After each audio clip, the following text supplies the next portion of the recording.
Hey, it's Emma Romano here, founder of the Thrive and Life Foundation, self-healing coach, and the midwife to your personal alchemy.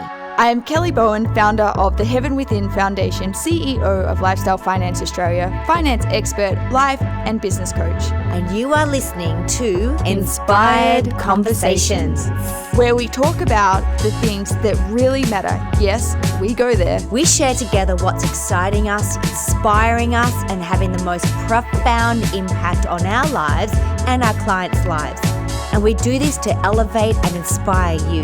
We cover it all from life, body, love, relationships, trauma healing, addictions, business, money, and all things woo-woo. So sit back, relax, and get ready to be inspired and laugh the fuck out loud. Welcome, everybody. This is Emma Romano, and here is the delightful Kelly Bowen, and you're listening to Inspired Conversations, and today we are talking about one of Em's favorite topics, and that is entering the dating scene. Woo! Okay, this is one of my favorite topics. So I am known as a bit of a relationship expert. Mm-hmm. So I do this amazing process with clients, single clients and couples, and it's called relationship sovereignty. And when I do relationship sovereignty with a single client, it's all about healing the wounds from the past and setting you up for this next new beautiful adventure with somebody new. Yes. So this is what I get really excited about. So when people sit there and, you know, they're on Tinder or Bumble fucking Bee or whatever goddamn is, right? Any of those sites, they're sitting there. If you don't heal yourself from the past relationships and take full responsibility of your part in your past relationships, you will rinse and repeat your past relationships. 100%. So let me say this in a really simple way. Heal the crap before you move on to the next person. Because what will happen is you will magnetize, manifest this person who you need a soul growth with. So have the soul growth with the person you've just split up with. And you don't have to be with that person. You can do it on your own, that soul growth. Which is this. Heal from the past. Heal the wounds of not enoughness. Heal from the wounds of I'm not treated well, or narcissism, or fawning, people pleasing. I'm never enough for them. They're not good enough for me. All that crap. Heal from that shit before you move on to the next person. Because it's a different frequency. When you move into this frequency of self-acceptance, self-love, this was my part in that relationship, this is why I magnetized, this is why I created these issues in the last relationship, you can see all the red flags for the next one. And you can see all the points what are good and what's not good. And you also get to manifest what you really fucking want, not just what your soul needs for spiritual growth. 100%. So interesting that you say that, Em, because it's been April, so it's been, let's say, the best part of 15, maybe 16 months since my last relationship, which was a 3.5-year engagement. And I got out of that relationship and my nervous system was so fucked that I promised myself that I would do whatever it took to heal my nervous system, to heal the dysregulation in my fight, flight, freeze, and fawn responses, particularly my fawn and flight responses, so I would not attract another person that was the same behavior in a different body, because that was like being inside of my own personal hell. And it was the same for my ex. We were both living inside of our own personal hells because of, on the outside, in terms of that list, that list we all create about the perfect partner, we have them. So we were all of those things, yet the one thing, there was nothing in there about having healthy, regulated nervous systems or healthy emotional bodies. Like there was none of like the specifics on it. And then, so yes, we got all of those things that we had on the list, But then there was like a fucking shit show disaster underneath it that was manifesting and playing out in the relationship so that we could have that soul growth. And so I made myself 2 promises at the end of that. One, I would do whatever it took for me to heal my nervous system so that I would attract somebody that was a vibrational match for my regulated nervous system, so that the relationship was no longer growth-based, which is that twin flame bullshit. It could then be a sanctuary for love. But what that showed me was that my default was not a sanctuary for love. My default was chaos. So how can I create a sanctuary of love if my default is chaos? So my last 16 months has been like this huge cultivation of creating an absolute sanctuary for me to live in inside of my own body, so that the next person that I attract and call in to have a relationship with, then we get to have love as our sanctuary, not love as our battlefield, because that's what it was. And it wasn't before long in that relationship, we weren't relating through love anymore. We were relating through our defense mechanisms. And that's not love, that's fear. So like, it's just so powerful what you said. And I don't ever want to put anybody else through that again. I feel like I have a social responsibility to regulate me or bring me into the best, healthiest version of myself, because I believe I deserve that from the other person. And if I believe I deserve that and I'm worthy of that, I also need to bring that to the table. So I've taken the time to invest in that and explore that. And like, fuck me, it's been a journey.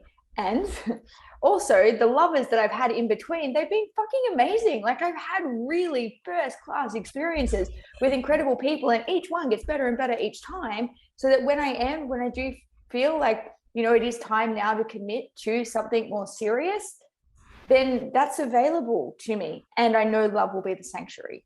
But until I know for certain that I can hold my dominant vibration as love and love is the sanctuary, I'm happy exploring this dating space and having a great time, because when I know and I'll feel it in my body, then I'm ready to have that next long-term life partner. I love that, Cal. And do you know what? There's something that really stands out for this. So many people go on the dating scenes, they're sitting there, they got their list, they got their wish list, he's got to be this, she's got to be that, they've got to be this, they've got to be that. And what are you bringing to the table? Write your list and go, right, where am I on this list? So if you've got somebody, they need to be super healthy, they need to be super spiritual, they need to get their shit together, I want them to be making their own money, literally put beside there, out of a 10, I've got my shit together, 0, I'm nowhere near 10. Put yourself where you're at on this. So if I'm looking for, say, a man, with a sexy body, who's got a great job, well, do I have that sexy body? Have I got that great job? Am I spiritually connected? If you want a man who loves their mother, do I love my mother? We've got to look at, where are we on that checklist? And then if you score low, that's right. That's where I need to do some work. Go get yourself a therapist and do some work on it. Because what will happen is, this is the issue when we want to do work on our own. Our pain body, our ego pain, the part of us that is wounded, will not allow us to look deep enough into our own pain and shadow, because our ego never wants us to be wrong.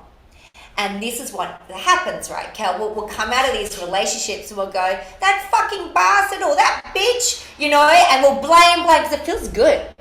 It actually gives us a dopamine hit. Like, they're all fucked, right? And so we'll do all of that. But if we can look at ourselves and go, where did I fuck this up? And where did I attract that behavior? And how long did I say that was okay to treat me like that? Because my first marriage, he was a great guy. He just wasn't a great guy for me. We were two different worlds apart. He was 20 years older than me. I met him after one of the most traumatic things that had ever happened to me. So I was just literally creating drama to cope with the drama I just stepped out of. So I had been kidnapped in Santorini, and literally like 3-4 weeks later, I walk in and I meet this guy who's 20 years older than me, and I go, "Yep, you look like drama. I'll hang out with you, mate." Yeah. And I was right. I was right. You know, so I was a stepmother. Actually, I was a step-grandmother before I was even a mother. How mad's that? And it was great. You know, some of it was so amazing. Some of it was the most painful time of my life. Like, I wasn't treated the greatest, but you know what? I set that up. I decided to stay there for 7 years. I could have left in the first night. But I didn't. I kept staying. You know, I hadn't learned my lesson. Fuck. But, you know, you got to look. I split up with John, 20 years ago, 19 years ago, and some people are still 19 years blaming that person. I'm not. This is where you can then step into that greatness of yourself and go, well, where did I go wrong? Yeah. Why did I attract a man that was so broken emotionally? I mean, his wife of over 20 years had died 3 months before he met me. Wow. So we were connected through trauma. He was looking for a distraction from his pain around his wife dying, and I was looking for a distraction from my pain from being kidnapped. We were rescuing each other. Yeah. Complete rescuers. I mean, what a great base of a relationship, huh? I'll save you. That's so sexy. Woo! Baby. I mean, we created 2 beautiful, beautiful children together. Thank you so much, John. But I had to go through a lot of healing and go, right, where was my space in that? Because if I was in a good space, I would have walked past that man. I was in a vibrational match to his drama at the time. I was a perfect match, because if I wasn't, I wouldn't have seen him. So whatever you're attracting, we are a vibrational match to that. 100%. It's interesting that you say that. It was something I was listening to. I can't remember where I heard it, but I heard this and I was like, fuck, so accurate. So, and it's, if we've experienced a lot of chaos in childhood, so we've had one or more of our primary caregivers, usually parents, that are emotionally inconsistent, or they're aggressive, or we've perceived them, because it's all perception based, regardless of whether it did or didn't happen. It's how we perceive it. They were either emotionally unavailable, they were inconsistent, they were aggressive, they were cruel, whatever it was that we've experienced. And if we've taken on a fawn response, meaning that I need to make sure you're okay for me to be okay, otherwise I can't be okay, what happens is unconsciously our nervous systems are attuned to the most dysregulated person in the environment, and we will find ourselves really connected with them because of this trauma response. And because that's like that vibrational point of attraction, that your empathic sensitivity is so heightened, attuned to the opposite version of this dysregulation. So like you said, as you walk through the room, you saw him, you're like, you're it. That's what happens from an unconscious perspective, from a vibrational point of attraction, until we sit with it and do the work around it and learn how to attune our nervous systems, not to the most unhealthy nervous system in the environment, but attune it to the most healthiest nervous system in the environment. So then we start attract, but we have to have our nervous system in a healthy state to be able to recognize and attract. Otherwise, the dysregulated nervous system is going to be like crack to us. And, you know, this is where I go back to also that ego. When we're going through the healing, we must get some kind of a therapist. We actually need help. This is where a lot of people will fuck this part up. They'll go, oh no, I can do the healing on my own. You can do some of the healing on your own, but it'll be quite superficial healing. Mm-hmm. Because your pain body, your ego body will not let you see the real fuck ups that you're doing. Mm-hmm. We need someone to sit there and go, right, let's get in your unconscious mind, let's get your energy field, let's get into your soul field, let's get into that mind of yours and go, what really is going on? What belief systems are you running at? Where do you need healing? Where do you need regulating? Where, you know, what needs to happen? What do you need to let go of? What do you need to forgive? What do you need to learn by? And then you can step into the most glorious thing. But you cannot step into a brand new, massive, perfect relationship unless you have done healing on yourself. Yeah.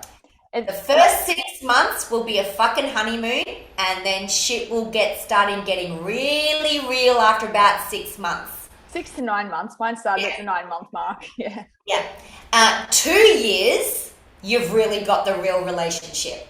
Yeah. Oh, God. 2 years. So it takes actually 2 years for you to find the real person that you're having the relationship with. Because as animals, what we'll do is we will merge, and if anyone's heard of the 5 love languages, I suggest you read it. It's freaking phenomenal. Awesome book. Yes, but if I meet somebody new, I will love them with all the 5 relationships, the 5 love languages, and they'll love me with the 5 love languages. That's why you're on a honeymoon stage. By the 2nd year, you'll start going into your natural rhythm, into your natural way of your love language, and so will they. And then that's when couples, because most couples have a different one. So someone might be service, somebody might be one-to-one time. And we will love the other person the way we want to be loved, instead of us loving that person the way they want to be loved. Yeah. You know, we're quite selfish animals in that way. Yeah. But when we can learn about each other, and most of all, learn about ourselves, it is so powerful and delicious. It's incredible. And just in case anybody's like, what are these 5 love languages? So I've got 4 and I can't remember the 5th one. So you're going to have to chime in with the 5th M. There's physical touch, which means physical touch isn't necessarily sexual, but it's close proximity physical touch. Yes, sexual is part of it, but the physical touch is a huge component of feeling love. Then you've got quality time. And the quality time could be actively doing something together, or it could be passively sitting together, but there is complete presence and focus on each other. Then you have acts of service, which is doing nice things for your person. And then you've got gifts, which is giving them presents. And the 5th one, which one am I missing? I do this every time, and it's always a different one I miss. Hang on, there's touch, quality time, service, gifts, words of affirmation. Words of affirmation, of course. Yeah, that's my son, Benny's words of affirmation. Yeah, words of affirmation, which is where you're able to express through words how you feel about the person and why you love them. And once you know the dance of these 5 things and you become fluent in this language, then you can strengthen the depths of your friendships, your intimate relationships. But at the beginning, as Em was saying, we naturally do these things off chops. Like it's just naturally oozes out of us, because when that love, that infatuation comes in, the parts of the brain that get excited are the same parts of the brain that are associated with addiction. And we just go full throttle because we want to give. But then as that part of the brain settles down, and as our unconscious minds merge and our nervous systems regulate together or dysregulate, depending upon what's under the hood, then we default back to what we're comfortable with. And then sometimes even what makes us feel loved, as Em was saying, isn't necessarily how we will give love. There will be a default that feels very natural for us to give in, and a default that feels very good for us to receive in. But it's so important that we have this level of curiosity. Like I've even been on my when I'm talking to potential, and even at this stage it's just potential lovers and having sort of little love affairs, I ask them, what are your love languages? What's your sexual blueprint? All of these things to try and see compatibility, because there's so much more to just, I really like sex, I want to have sex every day. Well, what kind of sex? Because not all sex is the same. There's 5 different blueprints, again, in which, and within those blueprints, you might like to give in a particular way, but not necessarily receive in that same way. So it's having this real insatiable curiosity about yourself and what you like and how you like to give and receive love, and then have that same curiosity about the other person. So this is I love that you bring that up, because it's so important that we learn this stuff. And again, like you said, 2 years in, then we really see who the person is, because all of that addiction, excited part of the brain kind of chills out a little bit. And also, so comfort and certainty kicks in. So that need for like that I know, what's her name? I can see her face. I saw her speak at A-Fest. Not Alison Armstrong. Alison Armstrong is great, but Esther Perel. Esther Perel talks about, like, in relationship, the dichotomy between love and certainty and novelty and desire, and they're not the same. But when we start getting into that 2-year space, we've got that really strong, like, love and certainty, but the novelty and desire is not there, and it's like balancing between the two. And these are the aspects in which how we get there. So I want to touch on something that might be quite controversial to others. Are you ready for it? Ready. So there's 2 ways to find a guy or a woman or a them, whatever. So one is you have a checklist and they've got a job and they're earning such amount of money and they look a certain way and they're doing a certain thing and, you know, they want this, want that, want this, want that.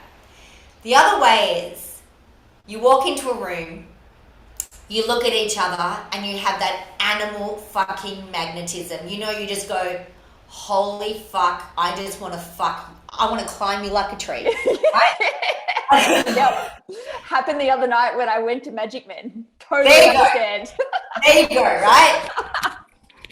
So most people will say, obviously, the first one is the best way to meet a person. You want to make sure they've ticked all the boxes off. It's actually not. The first way is when you'll settle for something. Because most relationships are a settlement. I will settle for that because they have a good job. I will settle for that because they're good with their man, we're good with their mum. I will settle with that because whatever. The animal magnetism is usually the true one. How's that? That's going to shock a few people, isn't it? Look, I 100% agree with you. And the animal magnetism, provided you've done the nervous system work, otherwise your animal magnetism is your trauma. Work first, because as I said before and Kel said before, you will attract where you are energetically sitting. So if you're sitting in, I'm a fucktard, I'm an idiot, I hate myself, I'm a shit person, you're going to attract that because that's the frequency you're at. If you're sitting at a frequency of I'm present with myself, I'm falling in love with the journey of falling in love with myself, you're sitting at that frequency.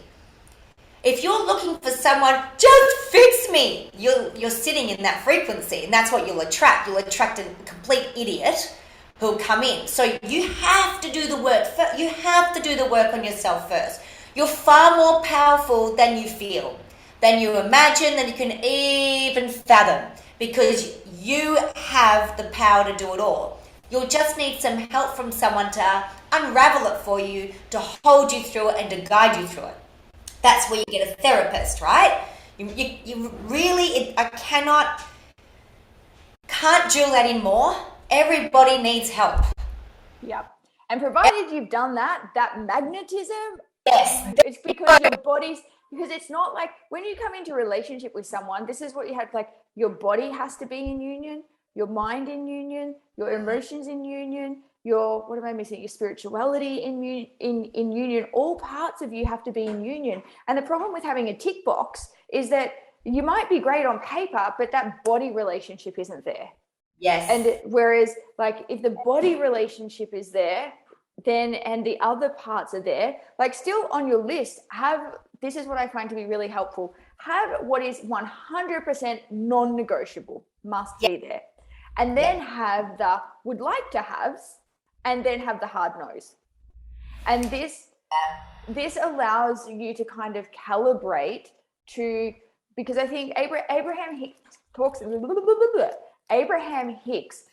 about getting how to get into the vibrational vortex. So let's just say, like, intimate love is the vibrational vortex. That's the goal. And when you're coming into a relationship with someone, they might not be everything that you think you want, yet they are in the vibrational vicinity to be able to get into the vortex with you. They only kind of need to be 80% within the bullseye vortex to be able to get into the vortex with you. And then you can work out the other stuff, which is why, like, the list, what's absolutely 100% non-negotiables, what's hard no's, and then the like to have is all that other 20%.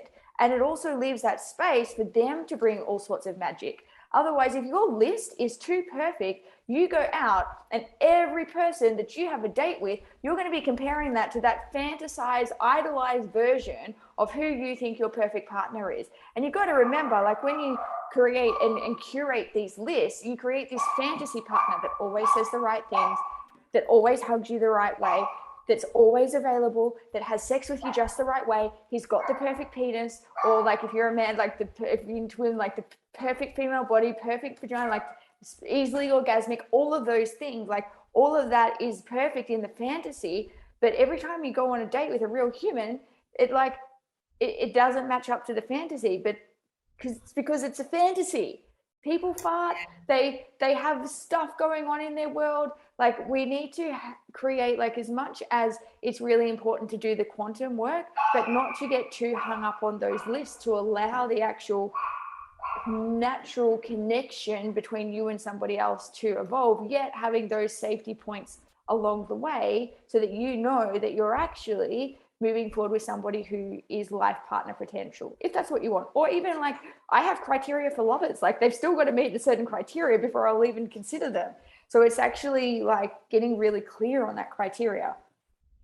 And you know what I also love is, if you're in a long-term relationship, date your long-term partner. You know, bring that in as well. Date them. You know, even you can do some role playing, like wear an outfit, change a name, and meet them somewhere. You know, date your partner. It's so exciting. You know, and you can have a whole persona with them. But the biggest thing is this: when you're dating and you're looking for the new one, love the fucking shit out of yourself first. And then you will magnetize somebody who'll do that as well. Because whatever you think about, you amplify. Whatever you amplify, you're magnetizing. So ask yourself this: what am I thinking about? What are my thoughts? What are my feelings? What am I imagining? What are my beliefs? Because that's what you're amplifying. And then have a look, like, what am I putting out to the world? Is it confusion? Am I confusing in what I want from a partner? Because if you're confused about what you want from a partner, you may also be confused about what you want from yourself. You know, and one of the greatest things, I mean, I know I've been with Anthony for 19 years, he's amazing, but there's one thing I ask myself every day, and I say, what am I bringing to the table today?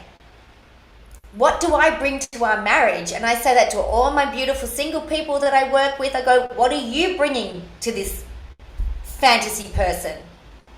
Why are they choosing you? And they go, oh, I hadn't thought of that.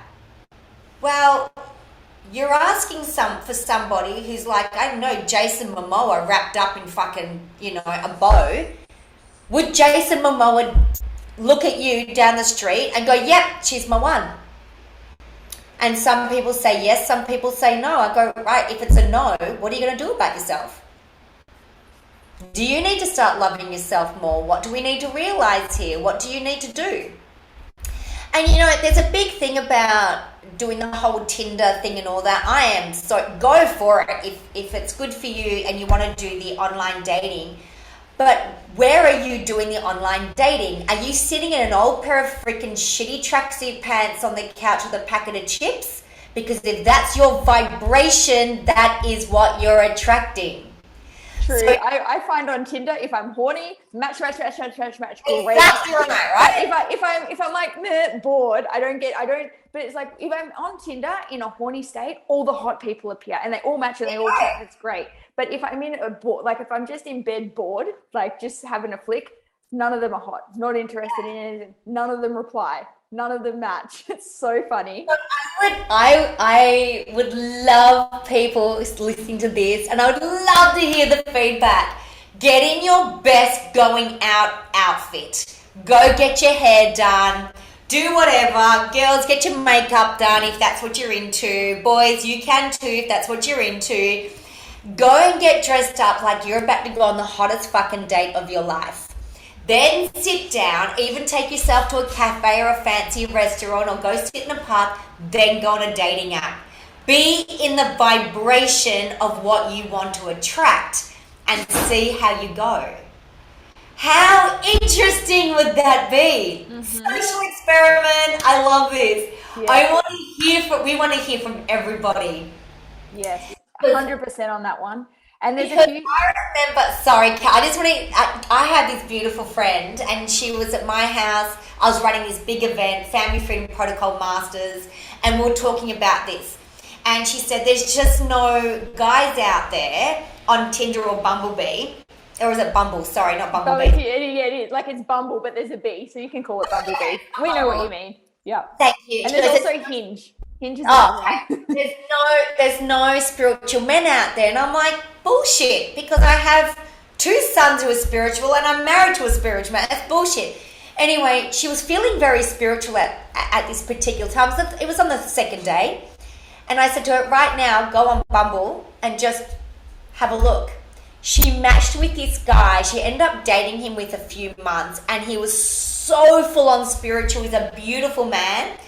Absolutely gorgeous. But why did she all of a sudden meet this guy? Because she was sitting in this very spiritual space. I went, you'll only attract where you are. So if you're attracting fucktards, it's because you're in a fucktard fucking space. Yeah, if you're attracting emotionally unavailable people, it's because you're emotionally unavailable. That's right. On some level. What you are. Yep. So I love that as a social experiment. Go out, people. Get all dolled up. Get dressed up. Even if you want your date to take you to the movies, get dressed up. Go to the movies and go on the apps. And while you're sitting in the cinema on your own or with a girlfriend or whatever, and start matching up with people and see what it's like. See what happens. It's such great advice. Gosh, as we've been talking, because there's been so many different things that we've said in regards to this, I've taken some little notes to kind of like package all of this gold together so that if you were going to take on this project, these are kind of like the steps that we've been talking about if you wanted something sequential. So the first thing that you want to do, heal. Heal.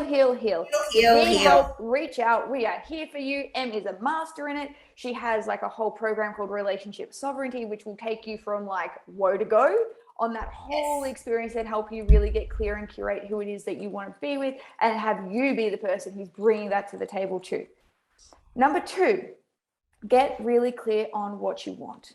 What are your absolute non-negotiables? What are your nice to haves? And what's just a hard no?